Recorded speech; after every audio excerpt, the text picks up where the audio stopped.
são acionamentos elétricos?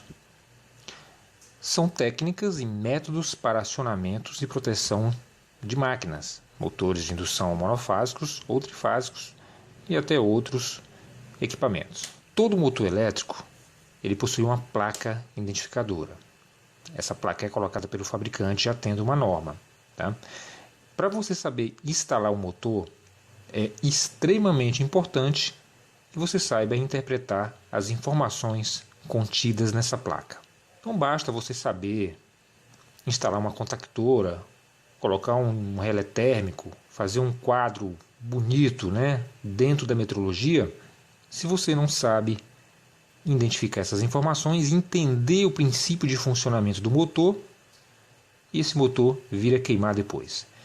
Tem uma coisa que eu acho que me intriga muito quando eu vejo alguém dizer que o motor queimou. Tá? Olha só o que eu vou falar para vocês. Motores de indução, seja ele monofásico ou trifásico, ele não foi projetado para queimar assim não, cara. Se o motor for bem instalado, ele vai durar lá 20, 25 anos. Tudo que leva à queima prematura de um motor é sobreaquecimento.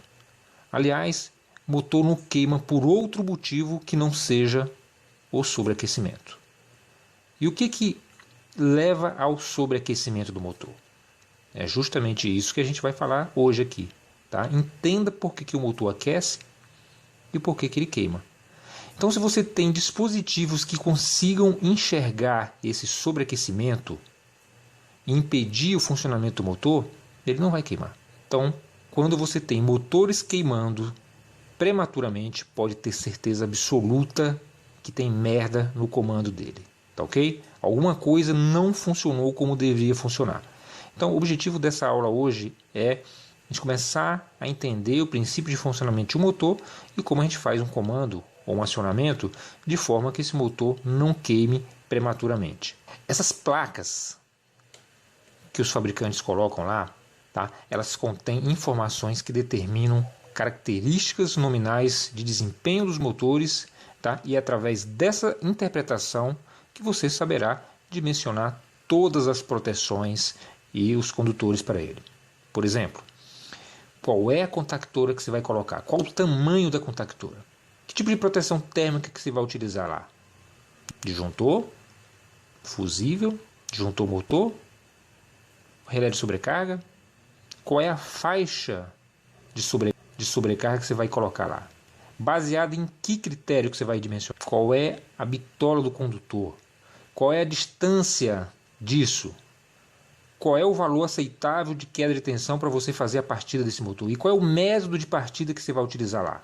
Partida direto, estrela triângulo, compensadora, série paralela, soft starter, inversor de frequência? Então, o domínio dessa informação vai fazer a diferença entre o bom profissional e o mau profissional, que é aquele cara que só sabe apertar um parafuso, colocar um fio vermelho no borne mais e o preto no borne menos. Então, aquele cara que aprendeu a fazer o comando exatamente como um papagaio decorou uma frase, então não é isso, tá, que faz o cara ser bom. O cara bom, ele tem um domínio do negócio, ele sabe o princípio de funcionamento da coisa, entendeu? Então é isso que eu queria falar um pouco através desta videoaula. Aqui a gente tem alguns modelos de placas de identificação, elas variam, né, de fabricante para fabricante, apesar de existir uma norma técnica que normatiza isso aí. Agora vamos então saber o que significa cada informação dessas de uma forma muito prática e objetiva. Tá? Começando aqui por isso aqui. O que significa isso aqui? Isso aqui significa que se trata de um motor de indução trifásico. Aquele que funciona com 3 fases distintas. Tá? Se fosse um motor monofásico, ao invés do número 3 aqui, teria o número 1. Tá? Portanto, essa informação aqui é exatamente isso. Se trata de um motor de indução trifásico que funciona numa rede de corrente alternada. Tá ok? Isso aqui, pessoal, o que significa 100L? Essa informação aqui. Isso aqui, pessoal, é o tamanho da carcaça desse motor. Significa exatamente que esse cara aqui, esse modelo de motor aqui, ele tem 100 milímetros entre a sua base e o centro do seu eixo. Se tivesse 200 aqui, seria 200 milímetros, 300 milímetros e assim por diante. Isso aqui é a frequência de operação desta máquina. É possível você encontrar motores que ao invés de 60 você tem aqui 50 Hz. E se eu ligar esse motor de 50 Hz numa rede brasileira de 60 Hz, o que vai acontecer? Absolutamente nada. Evidentemente que ele vai rodar um pouco mais lento, porém ele não queima. Aliás, você pode variar a frequência de um motor de 0 até 300 Hz que ele não queima de jeito nenhum. Pelo contrário. Inclusive, pessoal, quanto maior é essa frequência, maior será a velocidade do motor. E quanto menor é a frequência aplicada ao motor, menor será a sua velocidade. Tá? Uma coisa diretamente proporcional. Esse motor aqui, por exemplo, ele tem 3.500 rotações por minuto, né? Portanto, trata-se de um motor de 2 polos.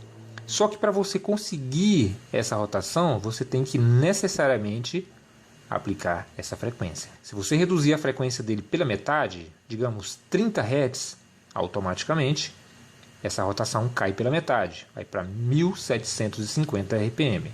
E se você dobrar essa frequência para 120 Hz, isso aqui vai dobrar, isso aqui vai para 7000 RPM, beleza?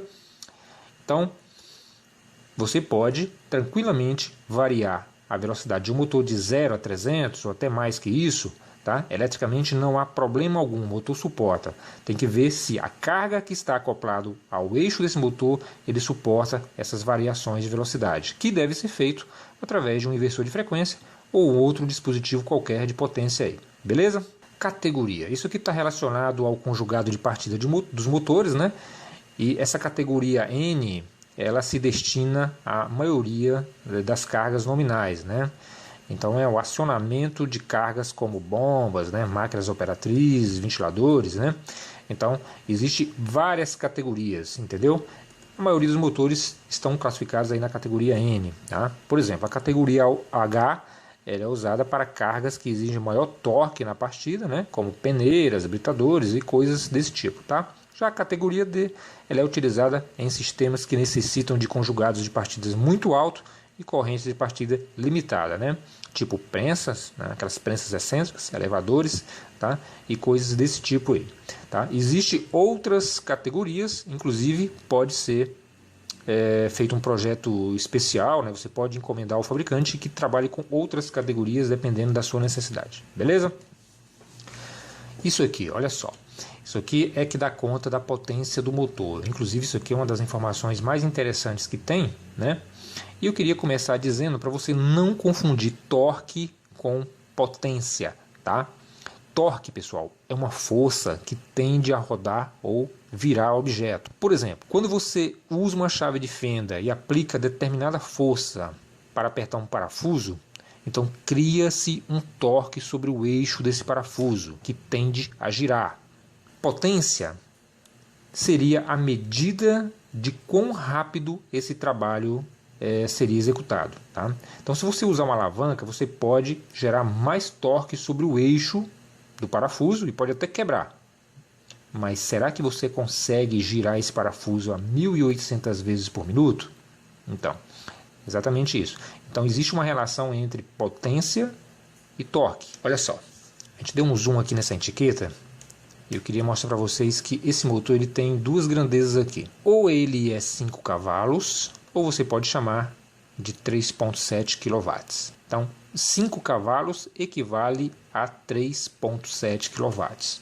Porque cada cavalo equivale a aproximadamente 733 watts. Então, 5 vezes 735,5 é igual a exatamente 3.677,5 watts. Arredondando, 3.700 watts ou 3,7 kW. Então, no nosso motor, esse motor que nós estamos analisando aqui, ele tem 3,7 kW de potência mecânica. Não que isso seja a potência que ele absorve da rede elétrica, tá? É importante não confundir isso. Isso aí não é o consumo de energia desse motor e não é a potência que ele absorve da rede elétrica. Isso aí é a potência mecânica que esse cara entrega na ponta do eixo. A gente chama isso de potência ativa. Aqui é diferente de potência aparente. Aquela potência que é absorvida da rede elétrica, que é calculada a partir da corrente aparente do motor. Entre a potência aparente e a potência ativa existe um carinha chamado rendimento. Rendimento, pessoal, é a relação em percentual entre a potência elétrica fornecida pela rede e a potência mecânica fornecida no eixo. Ou seja, rendimento são as perdas provocadas por aquecimento, atrito mecânico das partes girantes, tá? E o fator de potência da máquina. O rendimento desse cara aqui é de 87,5%. Então, se o rendimento desse cidadão aqui é 87,5%, é importante dizer que o motor ele obtém maior rendimento dentro de uma faixa de operação que vai de 75% a 100% da sua carga nominal. Portanto, é importante que a gente evite deixar o motor funcionando sob carga muito inferior à sua potência nominal, uma vez que isso acarreta um baixo rendimento e um baixo fator de potência, que são indesejados por produzir custos desnecessários com energia elétrica, tá? Existem motores com rendimento mais alto do que esse e existem motores com rendimento mais baixo que esse aqui. O objetivo disso aqui é, no final da aula, você vai entender como é importante você dimensionar um motor de alto rendimento para que você tenha vantagens na conta de energia elétrica. Mas qual é a potência aparente desse motor? Vamos analisar? Então, se o rendimento desse cara é 87,5%, então se você pegar os 3.700 watts, que é a potência mecânica entregue na ponta do eixo, e dividir, tá, por esse rendimento aí, na sua forma decimal, tá, você vai obter, então, 4.228 watts. Beleza? Então, 4.222 watts é exatamente a potência que esse cara absorve da rede elétrica. Então, quanto maior for o rendimento do motor, menor será a potência absorvida da rede elétrica e menor será a potência aparente e, consequentemente, menores serão as perdas e os custos com energia elétrica. Olha só, imagina que esse motor aqui ele funcione 12 horas por dia, de forma ininterrupta. Vamos calcular quanto isso custa na conta de energia elétrica? Vamos ver? Então, 12 horas vezes 4,22 kW vezes 25 dias, né? Vamos dizer que o cara não usa sábados e domingos, vai trabalhar só 25 dias. Vezes o custo por quilowatts, que pode variar de estado para estado, a gente colocou aqui um valor médio aqui de 50 centavos, né? Vai dar exatamente R$ 633 reais apenas e tão somente com este motor, se ele rodar, tá, 12 horas por dia de forma ininterrupta e com 100% de carga no seu eixo, tá beleza? Outra coisa também, quando você diz que um motor ele tem 3,7 kW, significa que esta potência ela só ocorre se esse motor tiver com 100% de carga no eixo. Se o motor tiver com mais de 100% da carga do eixo, evidentemente que ele vai absorver mais potência da rede elétrica, e ao contrário, se ele tiver com menos de 100% de carga no eixo, ele vai absorver menos potência da rede elétrica. Por outro lado, quando você tem uma situação desse tipo, o fator de potência cai e acaba influenciando também no rendimento desse motor. Portanto, é importante que o motor ele funcione dentro de uma faixa de potência que vai de 75% a 100% da sua potência nominal. Beleza, pessoal? Pessoal, dá uma olhada só nessas informações aqui. De 1960 para cá, a indústria brasileira de motores deu um avanço muito grande em produzir máquinas de alto rendimento. Em 1960, para vocês terem uma ideia, o máximo que se conseguia eram motores com 88% de rendimento. E nós estamos falando de motores de grandes potências, né? Não é possível hoje você ter motores pequenos, de pequeno porte, né? Normalmente, motores abaixo de 5 cavalos, você não consegue ter motores com um rendimento superior a 95%, 96%, 97%. Então, em 1960, o rendimento máximo que se conseguia obter no motor era de 88%. Hoje em dia, esse gráfico está um pouco defasado, mas hoje, em 2014, você já tem motores de alto rendimento. Um exemplo disso é o Super Premium da WEG, onde você consegue aí tranquilamente motores com 97% de rendimento. Então eu insisto para vocês, motores de alto rendimento está diretamente relacionado com a eficiência energética da indústria. O sistema motriz de uma indústria clássica, ele corresponde a 70% da conta de energia elétrica, ou seja, para cada R$10 que se paga de energia elétrica numa indústria clássica, 7 está diretamente relacionado com os motores de indução. Então vale a pena você investir em motores de alta eficiência, motores de alto rendimento e corrigir o fator de potência desses motores para que ele se torne para que o circuito se torne mais eficiente ainda. Um outro fator importante é que cada vez que se rebobina um motor, não importa o motivo da sua queima, mas cada vez que esse motor é rebobinado, ele volta com as suas características alteradas, ou seja, o seu rendimento é outro. Estima-se que ocorram perdas de 1 a 3% a cada vez que um motor é rebobinado. Tá? E por que isso acontece? Não é difícil imaginar. Muitas empresas que trabalham com rebobinamento de motores de indução são meros copistas. O que eles fazem? Eles abrem o motor, contam quantas espiras tem ali nas ranhuras e faz uma cópia exatamente igual. Muitas vezes o material que é utilizado para rebobinar o motor é de baixa qualidade, ou seja, o cobre não tem o teor de pureza necessário, que tem que ser da ordem de 99,9%. Muitas vezes, inclusive, se usa até alumínio para rebobinar esses motores, que tem uma resistividade maior e, consequentemente, vai culminar em perdas energéticas. Então, o que acontece? O cara conta quantas espiras tem na ranhura, faz uma cópia e coloca lá de volta. Quando isso não entra na ranhura, é muito comum ele tirar uma meia dúzia de espira e meter a marreta lá para entrar. Então o motor já voltou alterado. O próximo cara que vai rebobinar, ele já vai fazer uma contagem a partir daquela.